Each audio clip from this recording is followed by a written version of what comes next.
Hi everyone and welcome back to the Bitcoin Bridge. Now, regulation and blockchain forensics. It was a topic we had to go there eventually, and today we're going to do just that.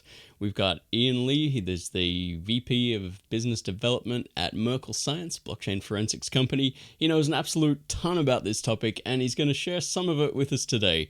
Probably more than we could fit in one show, so chances are he's going to be with us again to talk a little bit more. But for a general introduction and discussion of the latest issues, here's Ian. Ian, welcome to the Bitcoin Bridge, and thanks so much for joining us today. Hey, John. Very glad to be here. Thanks so much for having me on board. Now, I'm very interested in the kind of work that you guys are doing at Merkle Science. So, just so people know what you're on about, can you just give us a brief background, introduction, how you came to be involved, and that kind of thing? Yeah, John, definitely happy to, share a little bit about my journey into the crypto space and to talk, very briefly about what it is that we do here at Merkle Science. So as you kindly introduced, my name is Ian, and I'm part of the founding team at Merkle Science, where my current position has me serving as VP of Business Development. Now, Merkle Science as a company, we specialize in something called blockchain transaction monitoring and intelligence, right? And so we work with the likes of your cryptocurrency businesses, such as exchanges, custodians, as well as a growing amount of financial institutions and regulators and law enforcement. And our goal has always been to help detect and prevent the illegal use of cryptocurrency, right? So as cryptocurrency has been gaining in popularity, right, we found that a lot of companies have difficulty navigating the kind of regulatory landscape, combating the kind of negative perception that people have about cryptocurrency. And so we really want to make cryptocurrency conventional, right? We want to legitimize this as a type of asset class and bring it within the regulatory scope and do it in a way without stifling innovation. Right. When did you personally come into the space? So that's actually a very interesting question. Hope My so. background prior to joining Merkle Science was actually as a capital markets lawyer. So started my career in the legal space, advising companies on the likes of IPOs. And very quickly in 2017, I was introduced to this concept of blockchain and smart contracts, right? And so, without going into too much detail, smart contract is a very interesting and exciting application of blockchain that oftentimes gets overshadowed by cryptocurrency. But very basically, a smart contract allows people to create computer programs that govern relationships. And when I was still practicing as a lawyer, people would come up to me and say, "Hey, have you heard about this new technology, smart contracts? I heard it's going to replace lawyers." And I was like, "Wait a minute, what is this thing that's going to make my job obsolete?" So I started taking a deeper look into, into smart contracts, realized that it was built on top of blockchain. That's really what got me first interested in the space. And it was really interesting because my first foray into the blockchain space coming from a legal standpoint was to look at it and say, this is a great technology. But unfortunately, it seems like, regulators haven't yet grasped what they should do in order to create this safe environment for this technology to grow. And so my early days was actually advocating for the regulation of blockchain and cryptocurrency. Mm-hmm. And as someone who's been in the space for a long time, you can probably imagine I didn't have a lot of fans in the early days, right? People were always like, what are you talking about regulation? Like blockchain's about creating this decentralized ecosystem that allows people to innovate. And so I got a lot of backlash. And through speaking to industry participants, I realized, hey, it's not that people are against regulation, they're for regulation. They recognize the importance that regulation plays in developing, this safe ecosystem that promotes innovation. But what's lacking in the space was two things. One, appropriate education, right? The industry, regulators, consumers, they needed to know the dangers around cryptocurrency so that they could make educated decisions in the space, as Mm-hmm. well as there was a lack of tools that would help companies who wanted to get into the cryptocurrency space operate in a legitimate manner. And so I was very fortunate to meet, the other founders of Merkle Science. When I heard what they wanted to do, which was to build this tool that would basically, prevent money laundering in the crypto space, it was a no-brainer for me to join them. Yeah, I think everyone in this space has had kind of a love-hate relationship with both regulation and companies like Merkle Science over the years, because they've many of us entered the space thinking like, oh, this is great, like we have the freedom to do whatever we want outside of the official channels, and that's going to boost the economy, that kind of thing. But over the years, we looked at all of the wrongdoing, the scams, the rip-offs, the shutdowns and hacks, and I think a lot of people began to realize why that regulation has to be there in the first place. But there's still a lot of the crypto anarchist type people out there who would just rather see regulation, and forensics companies like yours just stay right away from the space. Do you think you've actually increased your number of friends over the years, or has it stayed about the same? Well, I'd say it's a little bit of both, right? We Yeah. still have, some of our haters who are out there, but definitely at the same time, I think there's a growing number of those in industry who realize that this is inevitable, right? That if we want to bring blockchain and cryptocurrency into the mainstream, we have to compromise, right? We have to acknowledge that, hey, the things that we want to build, as great as it is, it has to be balanced with appropriate regulation that can protect people from being taken advantage of, that can also at the same time create this environment that allows people to build exciting new projects, but do it in such a way that they ensure appropriate cybersecurity measures, compliance measures, so that bad actors do not take advantage of these companies and do things like money laundering.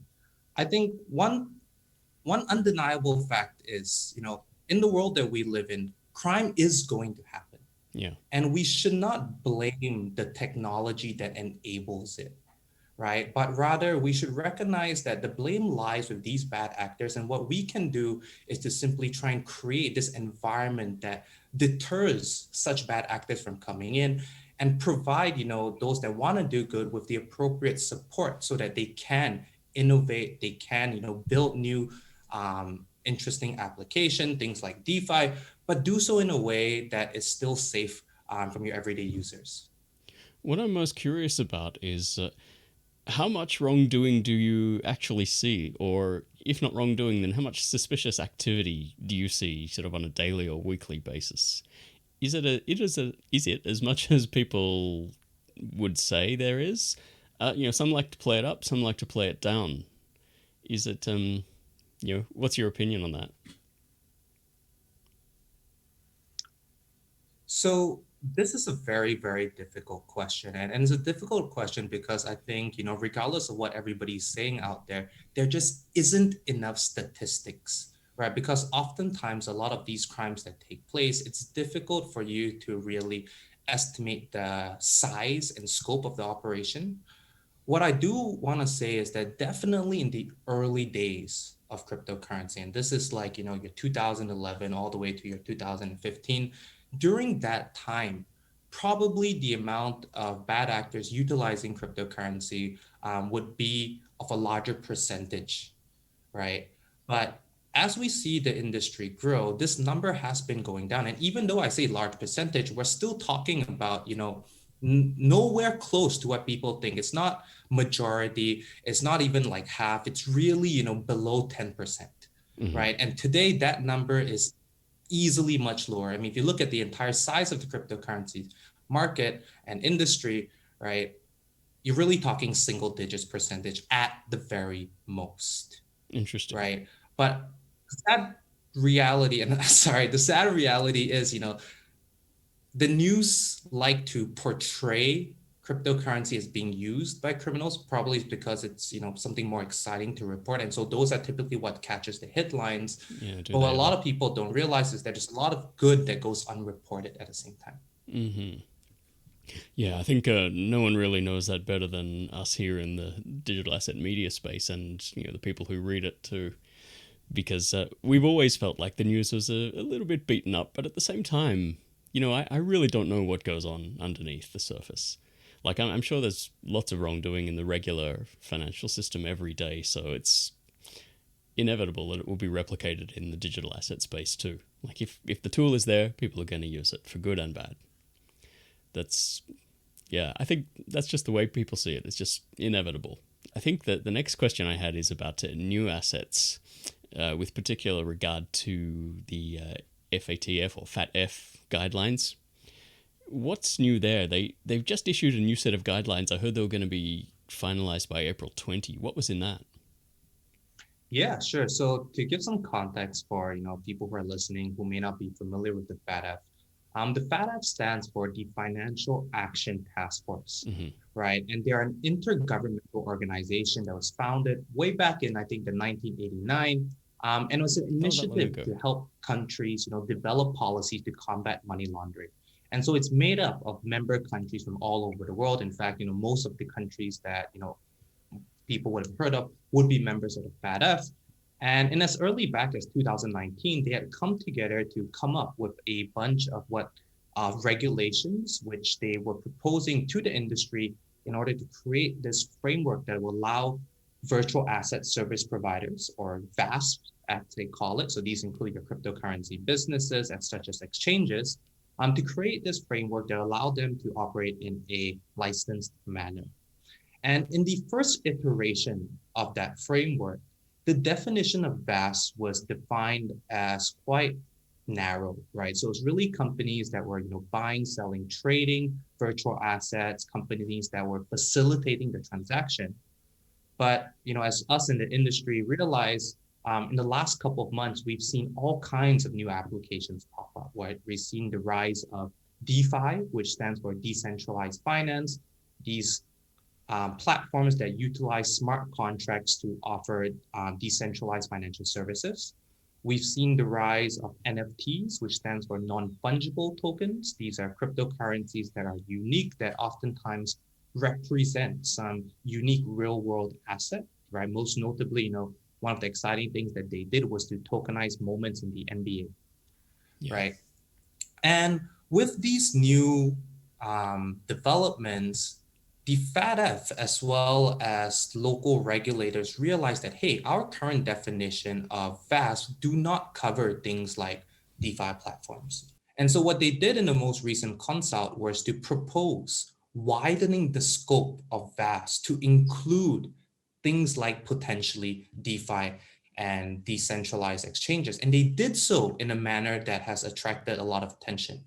And that is to say, they are proposing that in situations like a DeFi platform where there may not be a company that governs it, they are proposing putting the responsibility on the developers or people who paid for the implementation of that DeFi to be held responsible for that creation, and so regulating them as a VASP. And this can have huge consequences, because this means potentially developers sitting at their own home building DeFi platforms could become entities that need to be regulated, that need to apply for a license, that needs to comply with anti-money laundering laws. And the consequences of this, well, as the industry is afraid of, is that it could really stifle innovation, right? Because all these developers now will be afraid that, hey, if I go out and build something, then potentially I'm breaking the law. Yeah, that's an interesting point, and it's one that some people have expressed very specifically. The developers working in their bedrooms and garages and that kind of thing. They're afraid that they might be liable for that kind of thing. Do you think that would stifle innovation at all? So, well, first of all, I am hopeful that FATF will not take such a drastic approach, that that they would listen to the responses to their consultation. And I myself personally, on behalf of a couple of the associations that I work with, we have written in, right, to express our views. And so I'm hopeful that FATF will not take such drastic measures. But in the event that they do, I do feel that it would have an impact on the industry for sure. Although this, of course, has to be tampered with, to what extent are regulators going to actively enforce, right? Because I think we Yes. also must be conscious that, as much as FATF says that these are the recommendations, at the end of the day, it is up to local regulators to decide, what kind of actions they want to take against their citizens for potentially flaunting these laws. And it is my hope that, again, regulators would take a more prudent approach, such that, everything that they do has an appropriate balance. Because, speaking from the perspective of Singapore, where I'm based, I know for a fact that our regulators are always encouraging innovation. And so I think it is possible still to strike that right balance, but definitely if regulators go to the extreme and they start, throwing fines at these independent developers, then we're going to see a lot of them go potentially underground, which would, I think on the grander scheme of things, be detrimental to the blockchain space, right? Because we definitely do not want to be driving these legitimate businesses underground. Yeah, I think with a lot of things in the digital assets and blockchain space, we kind of have to see it happen first and then see how it's dealt with before people have a better understanding of what they're liable for. Because there's new situations all the time and no one really knows. I guess one other topic I wanted to talk to you about was Asia in particular, since we were kind of focused on the APAC region in this show. How are Asian governments and jurisdictions going with their implementation of FATF guidelines? We should clarify: FATF doesn't make laws. It just issues guidelines, and then it's up to each individual country who's a member to implement them. So how are they going in Asia? So you are exactly correct, right? The FATF would basically, they come together, they discuss, they come up with best practices, but at the end of the day, these guidelines that they put in place are not directly enforceable in local jurisdictions until, the country themselves enact laws that basically either transpose them or acknowledges them. So here in Asia, we've seen a difference in approach, right? Certain Asian countries like Singapore have very actively been putting in place, the FATF guidelines as and when they came into force, right? So in 2019, when the FATF introduced a very controversial piece of recommendation, which is the travel rule, right? And, in a one line, the travel rule is um, trying to require virtual asset service providers in the space to comply with the SWIFT equivalent, where, when two virtual asset service providers want to transact with one another, they need to exchange information like who is the sender and receiver. When the FATF came up with that in 2019, Singapore was actually one of the first countries to already include that inside our licensing framework, which means that if you're a cryptocurrency business in Singapore, from the start of last year, if you wanted to apply for a license, this is something that you already needed to be in compliant with. Right. On the flip side, we do see other countries around Singapore that are taking a more wait and see approach, right? As you mentioned, sometimes we got to let things play out first, see, what's going to happen before we think about what are the actual practical regulations that we can implement, right? And so in 2019, when FATF came up with these first round of recommendations, they did say very clearly, to member countries that, hey, we intend to review for a period of 1 year how these regulations are impacting the industry before deciding if changes need to be made. And these changes are basically what's come in with the latest consult, right? FATF had an opportunity to review for a year how countries were implementing their measures before deciding to widen or restrict some of the recommendations they made initially. And what's the deal with NFTs? Because they're supposed to be non-fungible tokens, and yet you do see them traded a lot on exchanges in a very similar way to the way the old ICO tokens were back in the day. Sometimes there's very little difference. I mean, is that right? Is there a difference? Are they more or less of a risk, or is it just the same thing with a different name? As far as you're So concerned. I think a lot of people have a misunderstanding of an NFT, and more importantly, what they're buying when they buy an NFT, Yeah. right? So an NFT stands for non-fungible token. So at its very core, it's a unique token, right? It's supposedly, there is no other token like it. Yeah. However, it's not important what the token is. It's more important what the token represents, right? Exactly. Because in the example, like I mentioned before with the NBA, what they were doing, they were tokenizing snippets of the NBA, like a 10-second of, let's say, LeBron James slam dunk, and they were then selling that as an NFT. So that NFT represents 10 seconds of LeBron James slam dunk, for example, Mm-hmm. right? Now, it's very easy to say this NFT represents 10 seconds of LeBron James slam dunk. The real question that people should be asking is, what does that mean for me as somebody who buy it? Does that mean that I am the legal owner of that 10 seconds, that I now have the right to sell this 10-second or license it out to someone else? And a lot of people don't understand that different countries have different laws when it comes to assigning things like copyright, IP laws. And just because somebody is selling you an NFT and saying that, hey, this represents, this real world asset, or this represents this digital, 10-second shot, it doesn't necessarily mean that you are actually buying the right to that, because the person selling it to you may not have the right to sell it to you. Yeah. And what we've seen in the last couple of months is a lot of artists come out to say, hey, there are projects which are selling NFT that purport to sell, things that belong to us, and we've not given them the right to do so, which means that all these people who are buying NFTs thinking that they're buying X are actually buying a token which may not have any value, right? So Exactly. definitely, I don't want to categorize all NFTs in the same bucket, but Mm-hmm. I think people do need to be aware of the legal implications, and that the law around NFT has not yet been established. And when they buy an NFT, they may not be getting what they think they're getting. And so the valuation of these NFTs would then also, of course, need to factor that into account down the line. Yeah, and I think the people who create NFTs, you need to be a lot more specific and clear about what you can and can't do with the tokens. And probably some of them are deliberately not being so because they just want to sell them. But yeah, each one is different. Each one has a different set of rules. There may be some common rules, but you need to, as a buyer or an investor or whatever you are buying them, you need to really check up on what you're actually buying.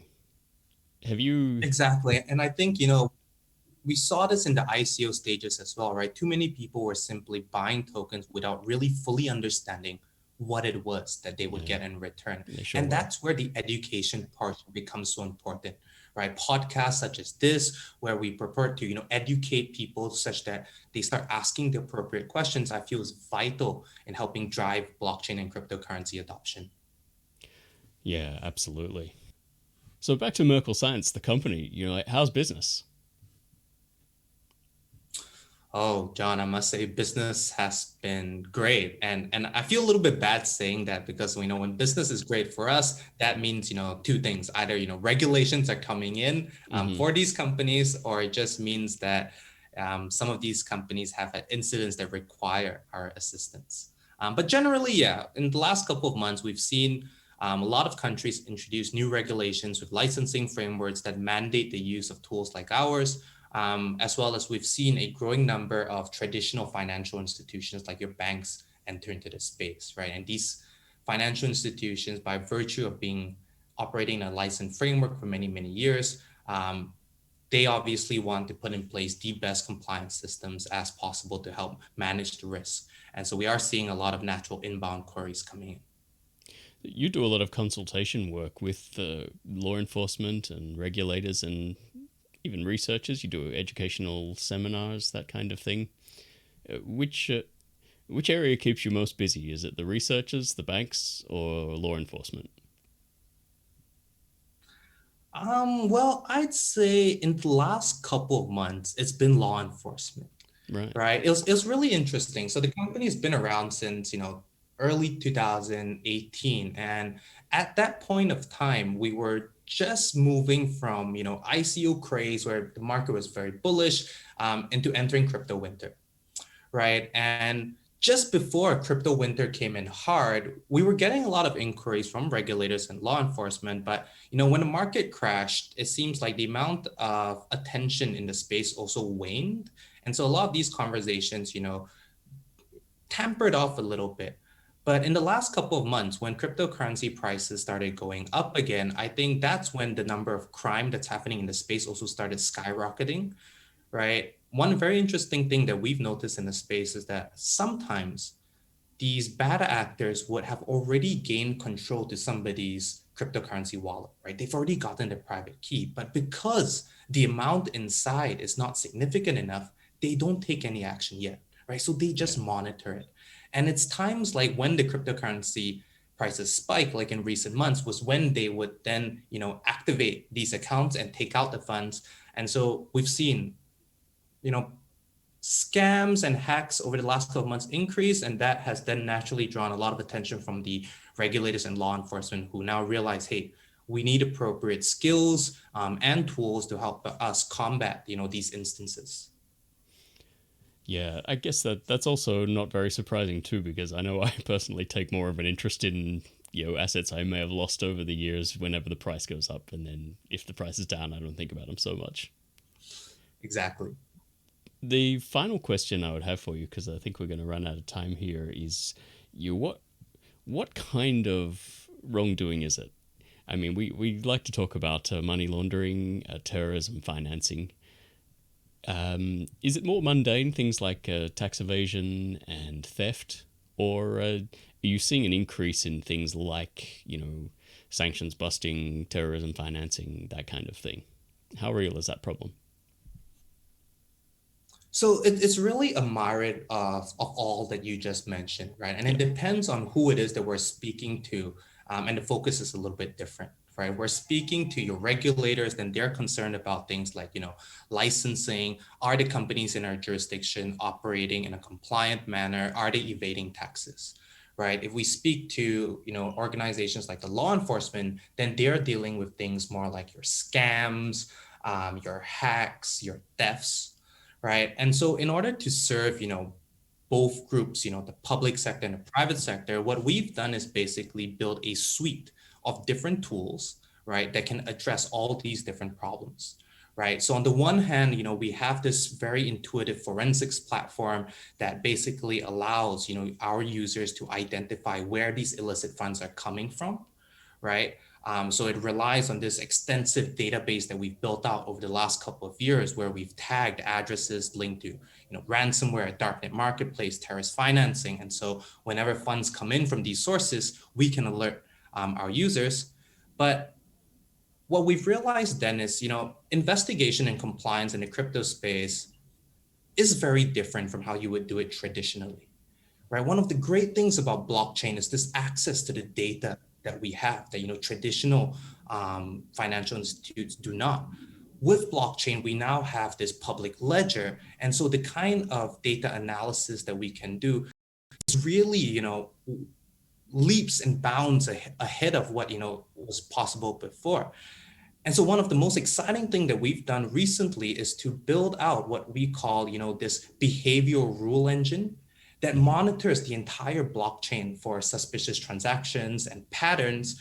And using our predictive risk and intelligence platforms, our users, be it again, public sector, private sector clients, can basically monitor and keep pace with the industry's increasing complexity of these illicit activities. And one thing that I always tell law enforcement, criminals are smart, right? They're incentivized to innovate so that they don't go to jail. And if that's not the strongest incentive they have to innovate, I don't know what is, right? And so we always got to step up our game in order to stay ahead of them, right? And that's something very important um, in what we do. I'd really love to hear a lot more about your behavioral models and that kind of thing, but maybe we're going to have to leave that for another time because we are running down the clock here. So if people want to find out more specific details about Merkle Science, go to merklescience.com. Ian, is there anywhere else people can listen to you specifically or find out more? Well, we're also very active on LinkedIn, right? So we do have a Medium page where we oftentimes post analysis of hacks or crime that have happened. So that's always a very good resource for people to look at. But myself, I do oftentimes run training for private and public sector. I do often speak at conferences. So if anybody is interested to find out more, do feel free to reach out to me personally. Again, either on LinkedIn or I'm sure, they could reach out to you and you can put them in touch with me. For sure. Okay, Ian Lee, thanks a lot for coming on the show. It's been great. No, thanks so much for having me, John.